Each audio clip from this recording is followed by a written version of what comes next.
पहले तो ईश्वर का बहुत बड़ा आशीर्वाद और कृपा मानता हूँ कि हमें इस परिवार में जन्म दिया। मुकेश जी ने अपना नाम हमें दिया, हमारा नाम उनसे जुड़ा तो उसमें जान आ गई। परमपिता परमेश्वर का बहुत आभार मानता हूँ कि हमें इस परिवार में जन्म दिया। शुक्रिया। मुकेश सर के जितने भी गाने हैं और जो उन्होंने ज़िंदगी को हमें दर्शाया है, बताया है, आजकल के जो यूथ है, तो आप उन्हें क्या मैसेज देना चाहेंगे और आपका फेवरेट ऐसा गीत कौन सा है जो आपकी ज़िंदगी को प्रेजेंट करता है और आप उन्हें गुनगुनाते हैं, याद करते हैं? मुकेश जी के लिए ये कहूँगा कि शायद ये गीत उन्हीं के लिए लिखा गया था और उन्होंने जिस खूबसूरती से इसे गाया है, उनका व्यक्तित्व, वो जो खुद थे, इस गीत में दर्शाया गया है। और आने वाली पीढ़ी से यही कहूँगा कि इस गीत की जो भावनाएं हैं वो अपने जीवन में अपनाया जाए तो वाकई जीना इसी का नाम है। किसी की मुस्कुराहटों पे हो निसार, किसी का दर्द मिल सके तो ले उधार, किसी के वास्ते हो तेरे दिल में प्यार, जीना इसी का नाम है। किसी की मुस्कुराहटों पे हो निसार, किसी का दर्द मिल सके तो ले उधार, किसी के वास्ते हो तेरे दिल में प्यार, जीना इसी का नाम है। अरे जीना इसी का नाम है, अरे जीना इसी का नाम है।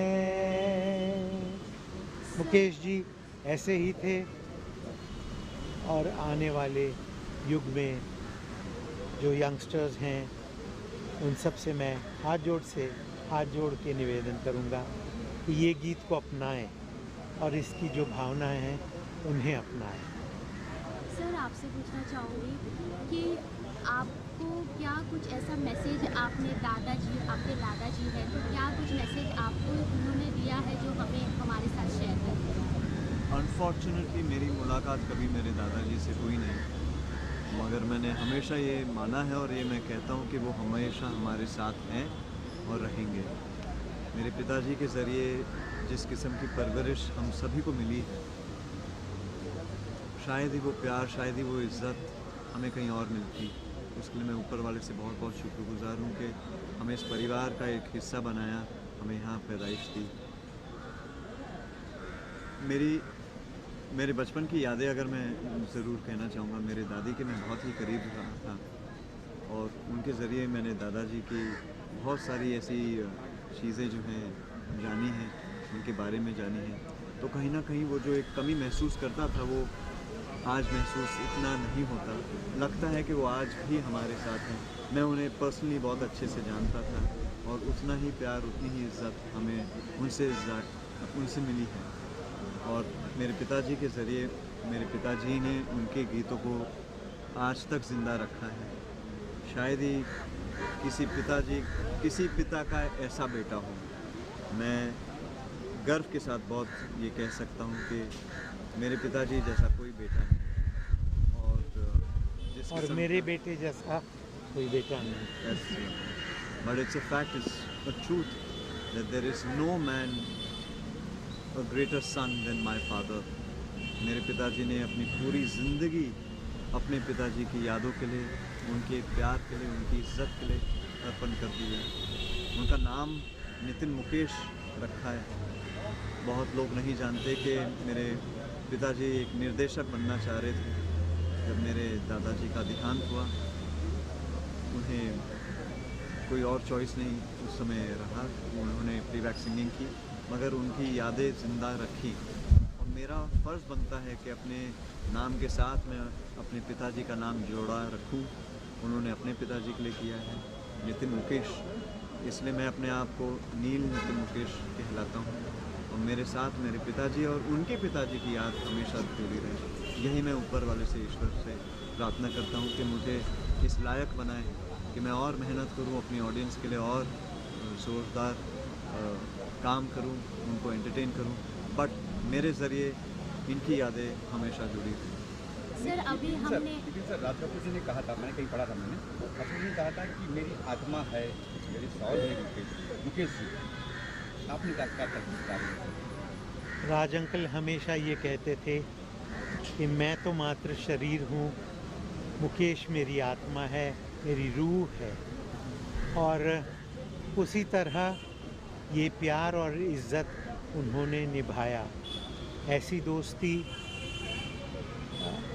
अब इन दिनों में कम दिखती है, शायद नहीं दिखती, मगर दोनों जुड़वा भाइयों की तरह थे और बहुत बहुत मित्रता और प्यार और एक दूसरे के लिए सम्मान और इज़्ज़त था। और ये उनके काम में झलकती थी ये बातें। राज अंकल जब बात करते थे तो ऐसे लगता है पापा बोल रहे हैं, पापा जब गाते थे तो ऐसा लगता है था कि राज अंकल गा रहे हैं। अच्छा, एक दौर और आ गया, आज का दौर जो है रीमेक्स का दौर है, कई गाने रीमेक्स हो रहे हैं। सर आप क्या कहते हैं? रीमिक्स से मुझे कोई बैर नहीं है, विरोध नहीं है, बस जो असल चीज़ है उसको थोड़ा निभाया जाए। एकदम ही बदल देते हैं, वो थोड़ा दुख होता है। बाकी रीमिक्स तो अपनी अपनी अंदाज में अपनी अपनी तरह एक श्रद्धांजलि ही होती है। गाएं सब अपनी अंदाज में गाते हैं, सबको अधिकार है कि मुकेश जी का गीत, हर एक सिंगर का गीत गाया जाए। इसीलिए आज 100वां साल देखा, 47 वर्ष चले जाने के बाद। सर आपसे पूछना चाहूँगा जी जी चाहे जब एक गाना जी चाहे जब हमको आवाज़ दो सर, इसके बिना तो ये इंटरव्यू अधूरा हो जाएगा। गा मेरे साथ। जीना यहाँ मरना यहाँ, इसके सिवा जाना कहाँ। जीना यहाँ मरना यहाँ, इसके सिवा जाना कहाँ। जी चाहे जब हमको आवाज़ दो, हम हैं यहीं, हम थे जहाँ, अपने यहीं दोनों जहाँ, इसके सिवा जाना कहाँ। जीना यहाँ मरना यहाँ, इसके सिवा जाना कहाँ। आपको हमने मूवीज़ में देखा है, साउथ के मूवीज़ में, हिंदी मूवीज़ में, तो कभी ऐसा अभी आप गाना गा रहे हैं तो सुर भी बहुत आप अच्छा है, तो कभी ऐसे देखने मिलेगा मुकेश सर के कुछ अंश हमें इस? बिल्कुल बिल्कुल, इनफैक्ट मैं प्रार्थना कीजिए, दुआ कीजिए और आशीर्वाद दीजिए। बिल्कुल, मैं उम्मीद कर रहा हूँ कि मैं बहुत जल्द हमारी ऑडियंस के पास, मेरे फैंस के पास एक ऐसा छुपा हुआ जो एक अनमोल रतन जो है मेरे ऑफ कोर्स ग्रैंडफादर ने जो हमें विरासत में शायद दी है। मैं ये मानना चाहूँगा कि मैं इतना सुरीला तो नहीं जितने मेरे दादाजी मेरे पिताजी हैं, बट इतना बेसुरीला भी नहीं। मैं गा लेता हूँ थोड़ा बहुत, तो जाहिर सी बात है कि वो मैं आगे ज़रूर बढ़ाना चाहूँगा हल्का। मैं कोशिश करूँगा, उम्मीद करता हूँ कि दर्शकों के पास जब पहुँचे तो उन्हें वो अंदाज़ मेरा अच्छा लगे, उन्हें प्यार दे मुझे उस बारे में।